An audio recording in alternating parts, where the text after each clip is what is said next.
네, 여러분 한 주간 잘 지내셨습니까? 네, 저도 휴가 잘 보내고 왔습니다. 휴가 보내고 와서 이제 바로 또 설교할 수 있는 귀한 영광을 주셔서 너무나 감사합니다. 여러분 인생에서 혹시 이렇게 질문을 한다면 어떻게 대답하시겠습니까? 여러분 인생에 정말 갖고 싶은 것이 한 가지가 있다면 여러분은 무엇이라고 대답하시겠습니까? 여러분이 아마 나이가 어렸을 때와 그리고 지금 나이가 들어서 어른이 되었을 때는 다를 것이다 라고 생각됩니다. 어릴 때는 가지고 싶은 것이 아이들을 보면 아이들이 가지고 놀고 좋아하는 그런 게임기 혹은 컴퓨터 같은 것이 될 수 있겠죠. 어른들은 과연 무엇을 갖고 싶어 할까요? 어떤 분들은 정말 근사한 집을 가지고 싶어 할 수도 있고 어떤 분들은 멋진 차를 가지고 싶어 할 수도 있을 것입니다. 또 어떤 분들은 정말 잃어버린 그 건강을 다시 갖고 싶어 할 수도 있고요.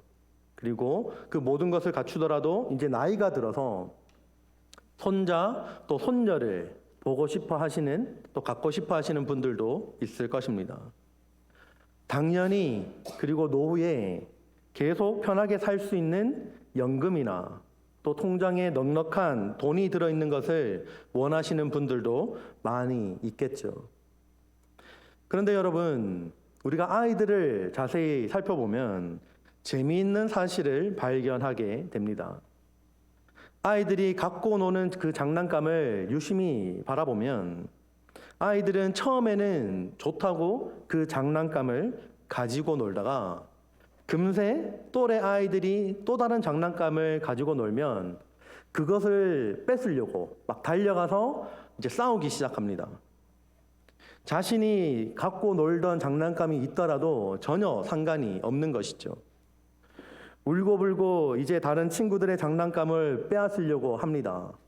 그래서 결국은 그 친구의 장난감을 빼앗게 됩니다. 자, 그러면 거기서 끝이 나느냐? 그렇지 않습니다. 장난감을 뺏게 되면 또 옆에 또 다른 친구가 와서 막 재미있게 다른 장난감을 가지고 놀면 이 친구는 다시 그 장난감을 보고 달려갑니다. 자신이 갖고 있는 장난감이 어떠하든지 간에 상관없이 또 다른 그 재미있게 노는 친구의 장난감을 빼앗으려고 하죠.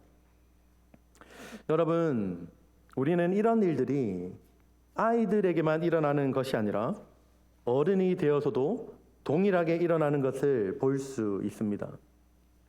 그렇게 갖고 싶어하는 것들을 차곡차곡 쌓아서 집에 가득한데도 또 새롭게 갖고 싶어하는 것이 그렇게 생겨나는 것이 우리들의 모습이라는 것입니다.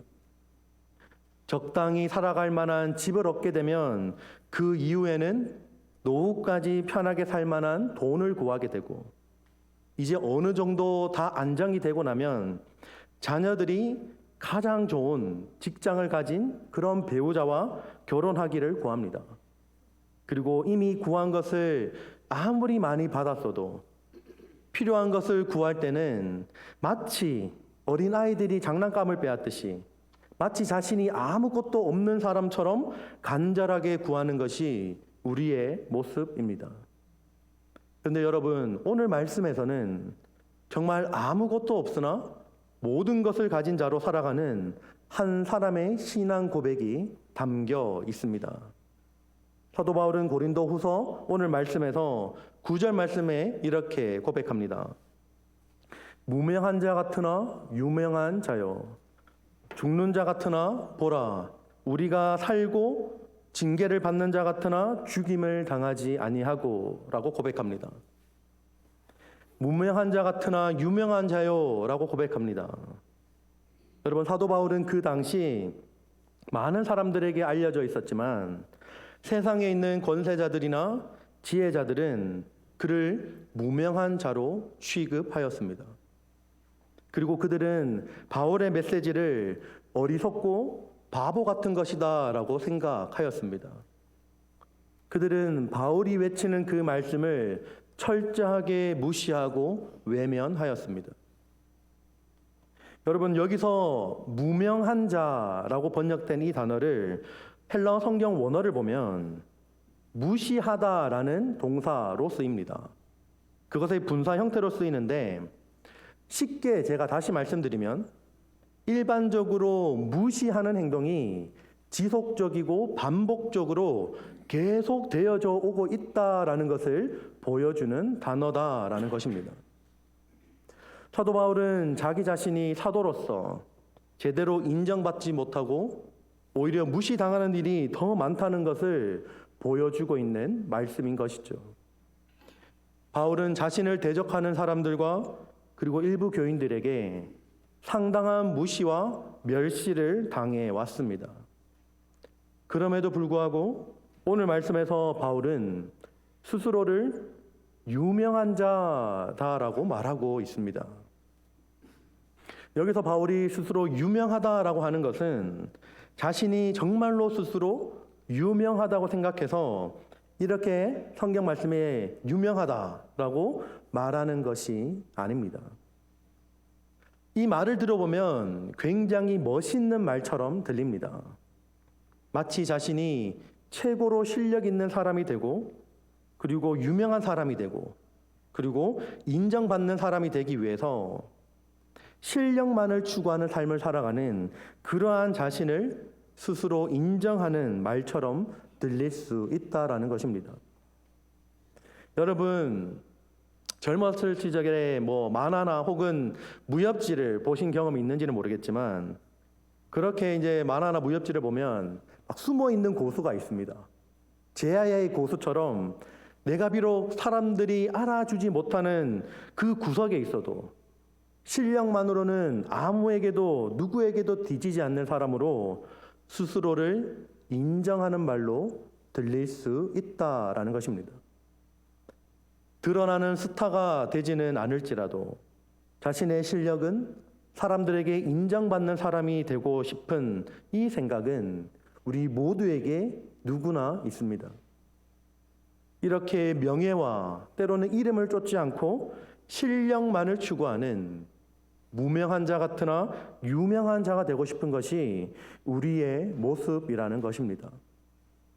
그리고 마치 이렇게 살아가는 것이 새 속에 물들지 않고 경건하게 살아가는 자처럼 생각되어지기도 합니다. 마치 무명함을 빛나게 하는 것은 유명함이고, 아무것도 없는 것처럼 살아가는 그 검소함을 빛나게 만드는 것은 감추어져 있는 부요함인 것처럼 말이죠. 우리는 이 전제를 자신도 모르게 믿고 살아가고 있습니다. 여러분, 한번 생각해 보시길 바랍니다. 돈이 많은 사람이 검소하게 살아가는 것은 미덕이지만, 돈이 없어서 검소하게 살아가는 사람을 우리는 궁상 떤다라고 말합니다. 높은 지위에 있는 사람, 그리고 높은 직책과 직분을 가진 사람이 행여나 청소를 한다거나 혹은 설거지를 한다거나 혹은 어디든 섬기는 자리에서 섬기게 되면 그것은 겸손하게 섬긴다라고 표현하지만, 낮고 천한 사람이 섬기는 것은 그것은 겸손이 아니라 마땅한 도리다라고 생각합니다. 그래서 사람들은 겸손하게 섬기기 위해서는 우선 높은 곳으로 올라가야 한다고 말합니다. 여러분, 이것은 세련된 기복주의입니다. 왜냐하면 이 세속적인 가치관을 여전히 벗어나지 못하고 있기 때문입니다. 바울은 비록 내가 사도들의 추천서는 없지만 다른 사람들보다 내가 타고난 실력을 갖추고 있었다라고 말하고 있는 것이 아닙니다. 내가 진정한 복음의 실력자다. 너희들이 알아주지 못해도 나는 스스로 내가 진정한 복음의 실력자다라고 생각하고 말하는 것이 아니다라는 것입니다. 바울이 말하고자 한 바는 이런 것이 아니었습니다. 바울은 유명한 자라고 번역된 이 성경 원어에서 이 원어의 뜻이 인정하다라는 뜻을 가지고 있습니다. 근데 이것을 수동태로 씁니다. 한마디로 표현하면 누군가에 의해서 내가 인정받았다. 내가 스스로 인정한 것이 아니라 누군가가 나를 인정해 줬다라고 말하는 것이죠. 그것은 바로 하나님께로부터 인정받았음을 사도 바울은 말하고 있는 것입니다. 이 말은 바울이 스스로 진정한 실력자요, 유명한 자로 스스로 생각하거나 인정한 것이 아니라 이러한 인정이 바로 하나님께로부터 왔음을 고백하고 있는 것입니다. 바울을 대적하는 사람들과 그들에 의해 미혹된 사람들은 바울을 무시했지만 하나님께서 바울을 인정해 주셨음을 사도 바울은 고백하고 있는 것입니다. 바울은 이어서 이렇게 고백합니다. 죽는 자 같으나 보라, 우리가 살고 징계를 받는 자 같으나 죽임을 당하지 아니하고 라고 고백합니다. 여러분, 바울은 사도행전 14장 19절 말씀에 이렇게 고백을 합니다. 유대인들이 안디옥과 이고니온에서 와서 무리를 충동하니 그들이 돌로 바울을 쳐서 죽은 줄로 알고 시외로 끌어 내치니라 라고 기록합니다. 여러분, 실제로 사도 바울은 폭도들에 의해서 돌에 맞았고 그로 인해 사람들에게 죽은 것으로 여겨져서 내침을 당하기까지 하였습니다. 바울은 자주 죽음과 삶 사이를 오락가락 왔다 갔다 하였습니다. 이것은 단순히 바울에게 죽을 뻔했다가 살아나는 그 삶의 연속으로 목숨을 건진 것 이상의 의미를 지니고 있습니다. 사도 바울은 자신이 이렇게 죽음에 처하게 된 상황을 고린도후서 4장 10절 말씀에서 이렇게 기록합니다. 우리 고린도후서 4장 10절 말씀 우리 한 목소리로 읽어볼까요? 시작.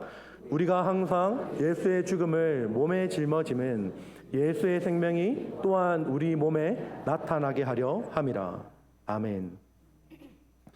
바울은 예수의 생명이 자기 안에서 나타나도록 하기 위해서 자신이 죽음에 처하게 된 상황을 맞이했다라고 고백합니다. 바울은 예수의 죽으심과 부활하심을 믿었습니다. 그리고 자신이 비록 죽을 위기에 처해졌다 할지라도 하나님께서 자신을 보호하실 것을 믿었고, 그리고 그리 아니하실지라도 부활하신 예수 그리스도의 그 재림의 때에 자신이 다시 살 것이다라는 확신을 가지고 있었습니다. 이러한 고백은 단순히 미래에만 일어나는 것이 아니라 현재의 삶 속에서도 죽음의 환경 가운데서 보호하심을 입어서 생명의 은혜를 바울로 하여금 누리게 만들어 주었습니다. 그래서 바울은 이러한 감격의 교훈 표현을 보라라는 감탄사로 표현하고 있습니다. 여러분, 바울은 계속해서 징계를 받는 자 같으나 죽임을 당하지 않는다라고 고백합니다. 바울은 복음을 전한다라는 이유로 매와 채찍을 많이 맞았습니다. 여기서 나오는 징계가 마치 바울 스스로 잘못해서 받는 징계라고 생각할 수도 있는데, 사실은 이것은 하나님께서 바울에게 허락하신 징계였습니다. 징계를 받는다라고 번역된 이 성경 원어를 보면 사실상 교육하다, 훈련하다라는 동사에서 나온 형태임을 알 수 있습니다. 하지만 바울을 대적하는 사람들은 이러한 징계를 하나님의 진노로 생각하고 바울을 손가락질하면서 공격하기 시작합니다. 그러나 이것은 하나님께서 자신이 사도 바울이 잘못해서 받는 징계가 아니라 하나님 아버지께서 그 자식을 대하는 사랑에 매였으며 자식을 교육하고 훈련시키는 징계였습니다. 그리고 이러한 징계를 통해서 사도 바울이 죽임을 당한 것이 아니라 더욱더 성숙한 신앙으로 나아갔다라고 자신 있게 사도 바울은 말할 수 있었습니다. 이제 바울은 오늘 말씀 마지막 구절인 10절 말씀에서 이렇게 고백합니다.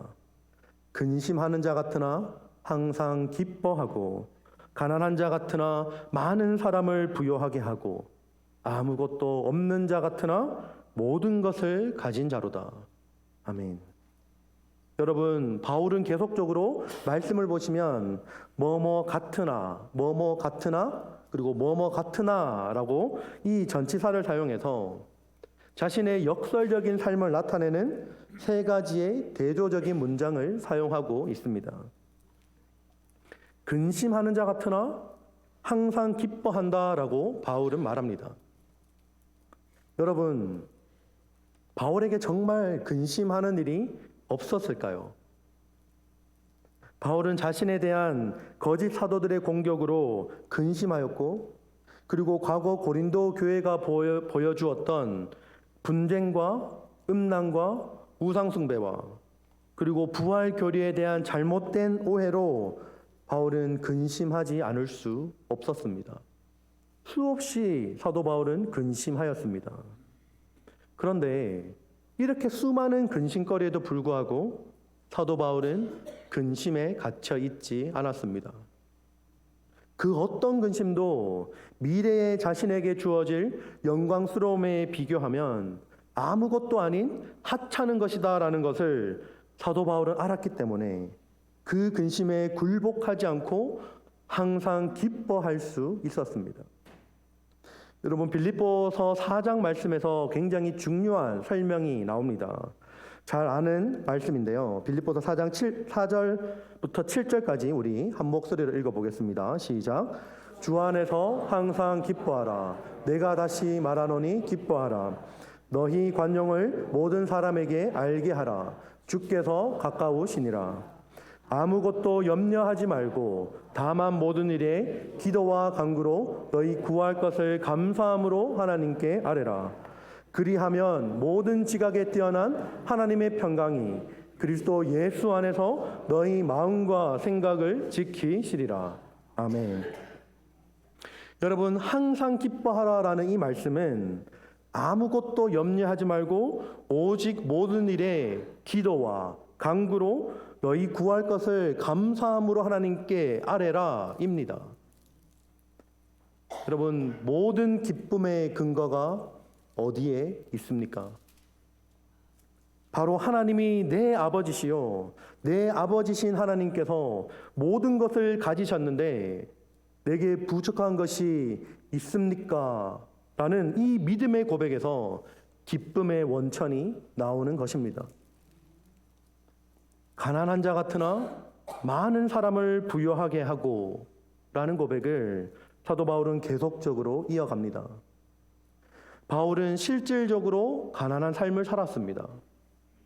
자신의 생계를 위해서 친히 손으로 일을 계속했으며 교인들에게 부담을 지우지 않을 생각으로 당시 관례화되어 있었던 교회의 지원금조차도 받지 않았습니다. 또한 사도 바울이 우리가 흔히 말하는 타고난 금수저라서 태어날 때부터 많은 돈을 물려받거나 수중에 이미 많은 돈을 갖고 있지 않았습니다. 그런데 사도 바울이 이렇게 가난하게 살았던 사도 바울이 어떻게 많은 사람을 부요하게 할 수 있었을까요? 부요하게 하다라는 것은 물질적인 의미만 담고 있는 것이 아니라 바로 영적인 측면을 풍요롭게 해준다라는 의미를 갖고 있습니다. 바울은 예수 그리스도의 풍성함에 대해서 많이 기록합니다. 대표적으로 에베소서 3장 8절 말씀에 이렇게 고백합니다. 함께 읽어볼까요? 에베소서 3장 8절 말씀 시작.